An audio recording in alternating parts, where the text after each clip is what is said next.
Assalamualaikum warahmatullahi wabarakatuh. Selamat datang di channel YouTubeku. Jangan lupa untuk like, comment, and subscribe ya, supaya bisa dukung channel aku terus. Kali ini aku akan membawakan sebuah kisah pembunuhan berantai yang berasal dari Indonesia. Seorang dukun yang rela membunuh puluhan nyawa wanita hanya untuk mendapatkan sebuah ilmu kesaktian. Penasaran dengan kisah lengkapnya? Mari kita bahas bersama-sama.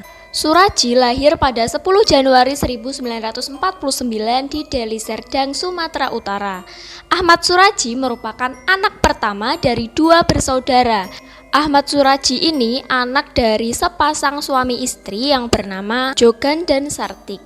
Dia terlahir dengan nama Sagimin. Nah, sang bapak ini meninggal saat dia ini berusia 7 bulan. Di lingkungan tempatnya bermukim, dia lebih sering dikenal dengan nama Nasib Kalewang. Karena saat kecil Suraji ini pernah kecebur di sumur gitu. Karena dia pernah kecebur di sumur dan selamat, akhirnya sang ibu atau Sarti ini memanggilnya dengan nama Nasib. Nah, sementara nama Kalewang ini didapat karena dia ini sering mencuri lembu dan kemana-mana ini membawa kelewang. Akhirnya dia ini dinamakan Nasib Kalewang. Nah, sejak umur 12 tahun, si Ahmad Suraji ini udah sering mempelajari ilmu perdukunan. Dia belajar dari buku-buku peninggalan mendiang bapaknya yang dulu juga berprofesi sebagai dukun gitu. Dia udah tertarik gitu sama perdukunan. Nah, Suraji ini ternyata seorang pria yang bertamatan SD. Perawakannya itu kurus dan jakung. Dia ini sama sekali tidak ada pancaran karisma layaknya tokoh dukun gitu. Jadi mukanya ya biasa-biasa aja gitu. Nah, saat berumur 27 tahun, Nasib menikahi wanita yang berasal dari Pekanbaru yang bernama Tumini. Nah, setelah menikah, Nasib berganti nama menjadi Ahmad Suraji. Nah, ini nih awal-awal dia berganti nama jadi Ahmad Suraji. Harapannya nama tersebut itu dapat membawa keberkahan dan kehidupan yang lebih baik. Hingga pada suatu hari Sarti dikagetkan dengan keinginan anaknya untuk menikah lagi. Alasannya dia ingin anak wanita, sementara Tumini ini hanya memberikan anak laki-laki, 4 anak laki-laki gitu. Nah, akhirnya Sarti sebenarnya setuju aja nih sama keinginan anaknya. Namun ia syok saat mengetahui bahwa wanita yang hendak dinikahi anaknya adalah adik iparnya sendiri alias adik kandung Tumini. Bahkan Suraji tidak hanya menikahi satu adik Tumini, namun 2 adiknya, yakni Tuminah dan Ngatiyah. Gila aja cuy. Karena ibunya si Ahmad Suraji ini merasa ini perbuatan gak bener nih, janganlah nak, ini tuh gak bener. Tapi si Ahmad Suraji ini tetap ngotot, ya gak apa-apa lah mak, gitulah. Si Suraji ini gak peduli apa yang diomongin mamanya nih. Ia bahkan mengajak 3 wanita bersaudara itu tinggal satu atap karena ibunya ini terus-menerus menentangnya.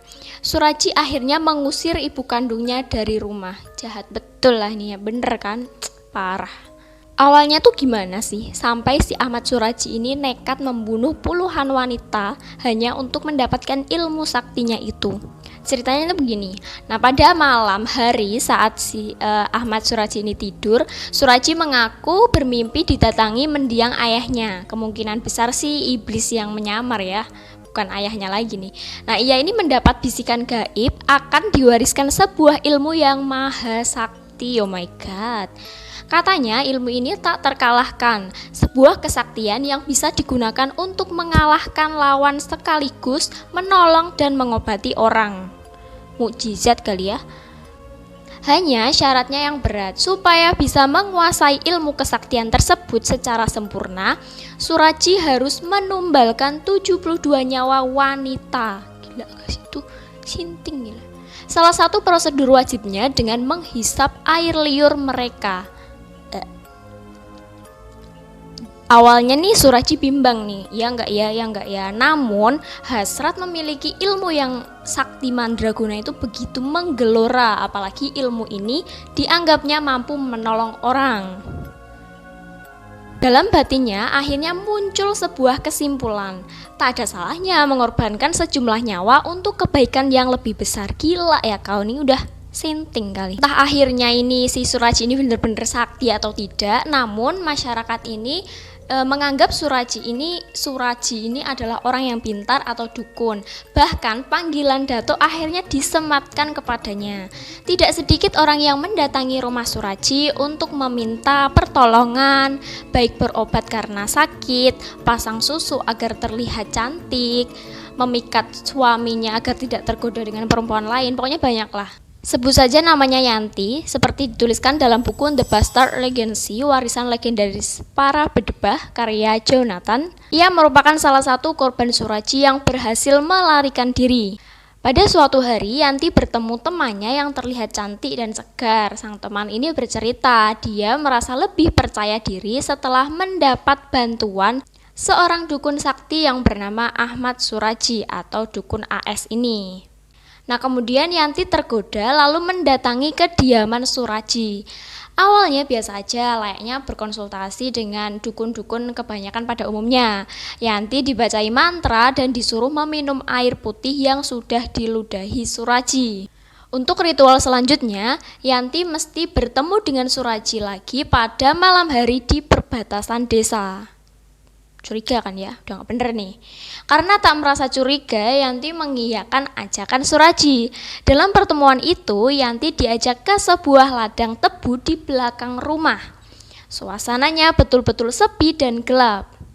Kemudian Yanti bertanya, ritual apa yang mesti dilakukan malam-malam begini? Si Suraji ini menjawab, kalau mau ilmu yang sempurna, terlihat cantik dan rezekinya lancar, kamu mesti mengikuti ritual ini. Semua pasienku melakukannya, jika tak percaya, tanyakan saja kepada mereka. Akhirnya kemudian Yanti pasrah. Sesampainya di tempat yang lebih lapang, Suraji meletakkan sebuah karung dan menghamparkan tikar kecil.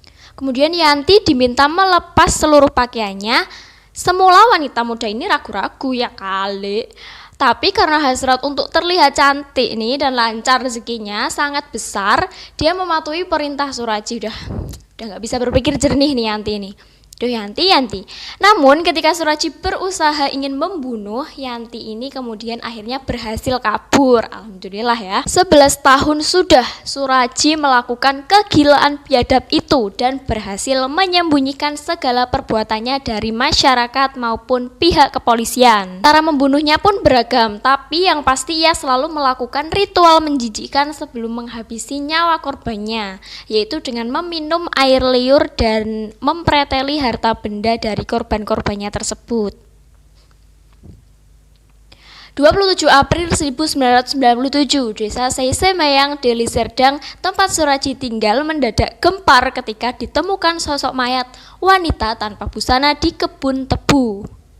Warga kemudian berbondong-bondong datang untuk melihat mayat. Siapakah itu?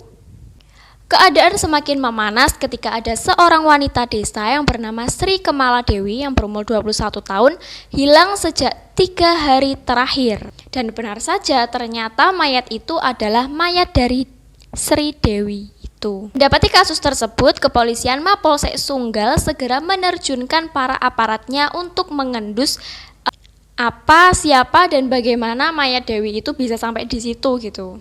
Sebelum menghilang, Dewi sempat dikabarkan bertengkar dengan suaminya yang bernama Tumin. Orang tua Dewi dan warga menuding Tumin sebagai pelaku pembunuhan istrinya sendiri. Polisi lantas menahan sementara Tumin untuk dimintai keterangan. Polisi tidak serta-merta langsung menetapkan Tumin sebagai tersangka dan masih melakukan penyelidikan karena beberapa tahun sebelumnya pernah ditemukan juga mayat wanita di ladang tebu.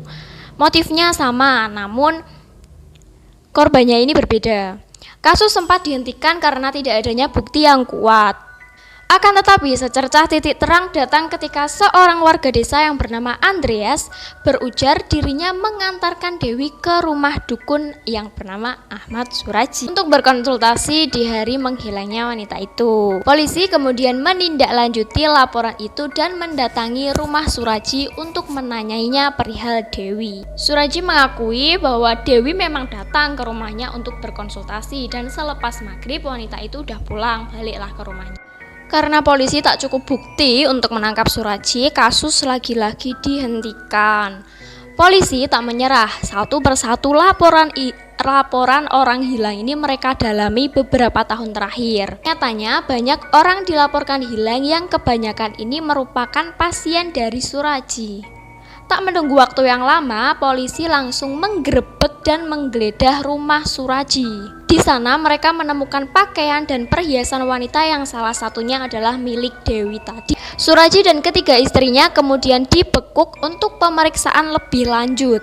Lewat proses interogasi panjang, Suraji mengaku dirinya memang membunuh Dewi. Tapi setelah didesak lagi oleh polisi, ia mengakui sudah membunuh 16 wanita. Tak cukup sampai di situ, didesak lagi Suraji berujar dia itu sudah membunuh 42 orang wanita. Gila nggak sih? Kemudian polisi menggali ladang tebu di Dusun Aman Damai, Kecamatan Sunggal, Kabupaten Serdang, Sumatera Utara. Polisi kemudian menemukan 42 jasad yang sebagian besar sudah menjadi tengkorak. Semuanya wanita telanjang berumur 13 sampai 27 tahun. Dalam aksi koboynya membunuh para wanita itu, Suraji dibantu oleh salah satu istrinya yang bernama Tumini, istri pertamanya tadi nih. Dalam pengadilan, Suraji dijatuhi vonis hukuman mati dan Tumini divonis penjara seumur hidup. 10 Juli 2008 pukul 22.00, eksekusi mati dilakukan oleh pihak berwenang. 3 peluru dilesakkan atau ditembakkan ke dada Suraji mengakhiri riwayat pembunuhan paling bengis di Indonesia itu. Menurut kalian gimana guys? Dia beneran sakti apa itu cuman akal-akalan iblis aja? Komen di bawah ya. Terima kasih sudah menonton video ini. Bagi teman-teman yang ingin request kisah-kisah apa yang ingin aku bahas di sini bisa komen di bawah ya. Bye bye.